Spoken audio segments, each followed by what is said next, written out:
guys, so right now I'm just driving to a city that's about hour and 10 minutes away. So I decided maybe it's a good time to talk a little bit about some stuff, you know? A lot of you guys have been asking, actually nobody's been asking, I just want to do this video of my journey into product management. Product management is pretty interesting, right? Like it's still really new, so a lot of things that goes on with it is super vague.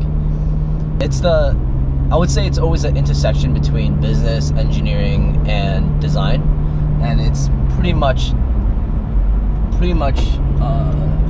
product management. Let's see. I think because the industry is still pretty new, the profession is still pretty new, product management is still kind of up in the air. There's a lot of different ways to get into it. So today I'm gonna tell you a little bit of story of mine, a little bit of my story, but don't take this as the route to be. Like, you know, take it as what it is, because your journey is probably a lot different than mine. So I came into university. So actually, to go back a little bit more, during high school, I knew I always wanted to be an engineer. It's kind of interesting in that sense that like I knew I always wanted to build something. I always wanted to be in an environment where I could do things, but I was never really good at it. I remember joining the robotics team, and it was pretty embarrassing. The team was really good. We had some really good powerhouses, like would you say programmers at that time, and I sucked. Like I think I always try to pursue this kind of you'll see it's kind of a theme for the first 2 to 3 years of my career, that I try to kind of go in that route of software engineering. But yeah, I sucked. In high school I was part of a robotics team, a robotics club, and it was pretty funny. I sucked, but my team was always so great at helping. Kind of took a PM route there as well, but I kind of always like, hey, no, I don't want to be a PM. I want to be someone that, you know, gets into nitty-gritty, into code and build. But that was not always the case. So, you know, fast forward, university, still had this mindset of, hey, I want to be a software engineer. I want to be someone who codes, and going to university in a very rigorous and tough university known for software engineering or engineering in general. I was really quickly put in my place. So once I came to the university, thinking that I want to be a software engineer, quickly learned that I wasn't really good at it, or I wasn't the best at it, but also at the same time I realized I didn't really like it that much.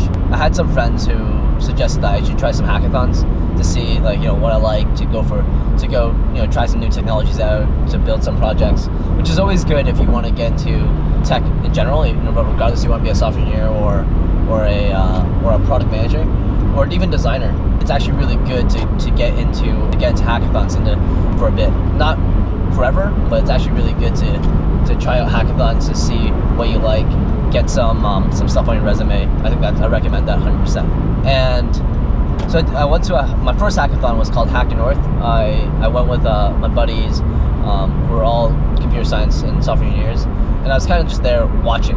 I did some work, but some would say useless work. But I learned a lot, and the more hackathons I did, the better I understood the development process. And one time, my buddy Kevin, he's just like, I would say like this hackathon god. He's a hackathon veteran. Every hackathon he goes to, he wins, and almost all the hackathons that we went to together, we won. Some would say he carries, but you know, whatever. He suggested that I look into PM because he felt like I was going to be pretty good at PM, and I was like, huh, that's interesting. But I was on the route. I thought I was on the route of becoming a software engineer, and then a lot of my internships has been in development roles. But so there's one internship I decided to try out PM, and no companies wanted to take that chance on me, which is actually very viable. Like, if you're as a PM, as an intern, like, come on, like as an intern, and product management, it doesn't really go well together at first. Like now there's a lot more structure, but before they becoming a PM on a team only for 4 months, 3 months, it's actually not very viable, because you'll invest all these resources into a project with you kind of leading it, and then you leaving after that and kind of leaving the direction up in the air, which is kind of shitty, right? So PMing as an intern was tough. So I decided to cold email a lot of like some interesting places, and this one company in YML Labs, named YML Labs in the Bay Area, applied back and was like, hey, let's do an interview. And at that point I was pretty new, like I didn't know what I was doing. So I was like, hey, yeah, I don't have any PM experience, but I have development experience. I know the system. I have internships here. I've done hackathons here, and I'm pretty good at it. And a lot of these hackathons I took on design and PM and pitching and stuff like that roles. And fortunately, they gave me a chance, which I'm always grateful for. Like your first PM experience is actually probably the one that's going to impact you the most, teach you the most. From my experience, so take that for a grain of salt. And then I went in, not knowing anything. I didn't really even know what agile and waterfall was. I just went in like, yeah, I know these two words, but what do they really do? I don't know. And which is some of you are probably laughing. And then I went in, learned a lot, realized, hey, maybe this is it. Maybe I want to do this. Maybe I do want to be the one who kind of dictates, listens in to what users are saying, dictates what direction and how to grow, and kind of the whole UX experience, right? Because as a PM, a lot of times you can dictate that. And I liked it. And then from there, I was like, this is interesting. And then the next job I got, is this guy gonna go? Is this guy... Okay, there's a little bit of a traffic jam. Oh no, it's red. What? Oh, there's an accident. Damn it. So in my next experience after that, I went back to the Bay Area again. So I did 4 months of that, and then I came back to school for 4 months, and I went back out, and I worked at NVIDIA. And for NVIDIA, it was more so... It's a little tilted. For NVIDIA, it was more so a design and a UX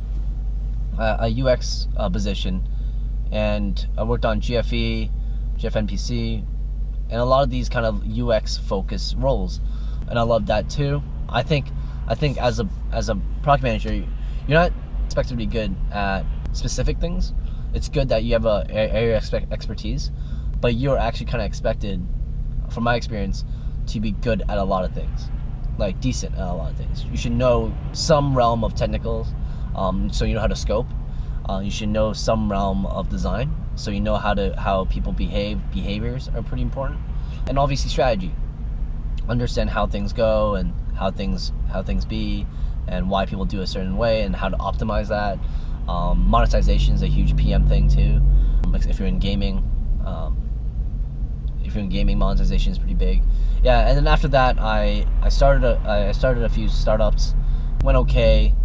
I think that's pretty important to put if you want to put your PM skills to the test.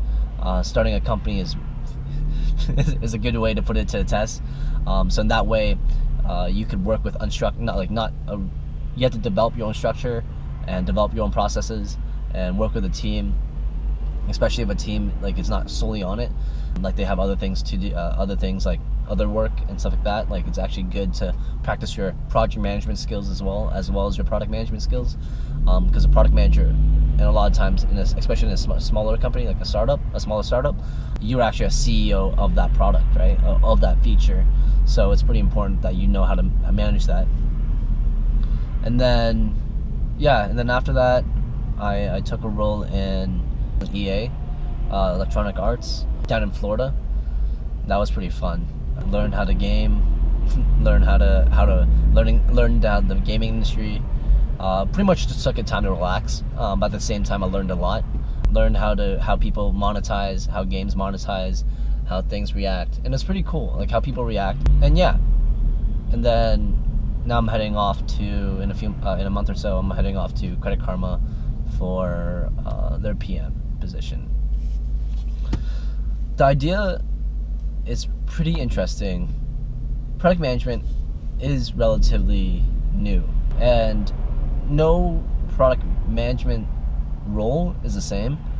So if you're thinking about it, I'm thinking if you're watching this video and you're like, hey, I want to get into product management, my experience could be totally different than yours. But there's like mainly 3 product management focuses usually. Is a lot of it is design, a lot of it is strategy, and part of strategy is also growth is a huge one. There's a lot of product management positions that are opening full-time for growth, like how to grow a company, how to like kind of growth hack. I don't know, that's like pretty used up now, but how to gain more users, gain more traction, how to learn how to user retention is huge, how to acquire user acquisition is huge, monetization, how to monetize on those users. Those are all PM problems. And unlike traditional roles, like traditional technical roles, you don't really have a path to follow, because a lot of these problems come from very different, unique situations. It's kind of interesting.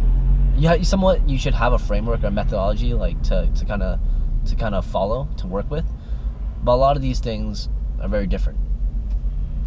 And yeah, like I'm not sure if I gave you guys more of a description of what PM is, but yeah, I think for me on my end, my role as going into PM was from technical to product. Product could also be very technical, but that's kind of like the realm, like development to technical. And I was fortunate enough to be able to touch on designs. And you also have to be a very good people's person. I think product management is also about selling as well, like how to sell your ideas.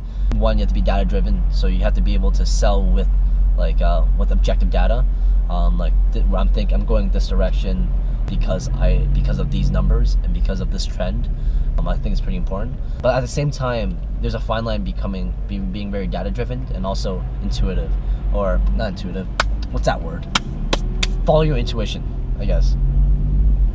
And your intuition has to be based not solely because you feel like it. It has to be based on objective facts, trends.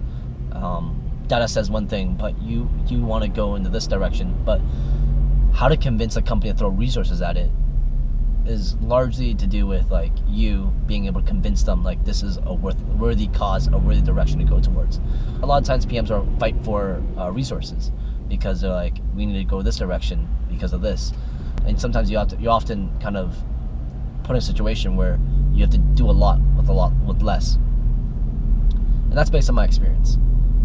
And on my end, I kind of came from a family business, I guess. I was born into a mom and pop shop. I always tell people like I learned how to tell toasters when I was 4, and so that was my that's kind of where my nurture came from, and that helped in this aspect that when I got into product management, like things came naturally. But there's a tons of things to learn. Like every PM position is something new. So if you guys have anything that you guys wanna add or whatever, feel free to let me know. Comment below, subscribe. I'll probably put out more detailed video out afterwards. Yeah, talk to you guys later.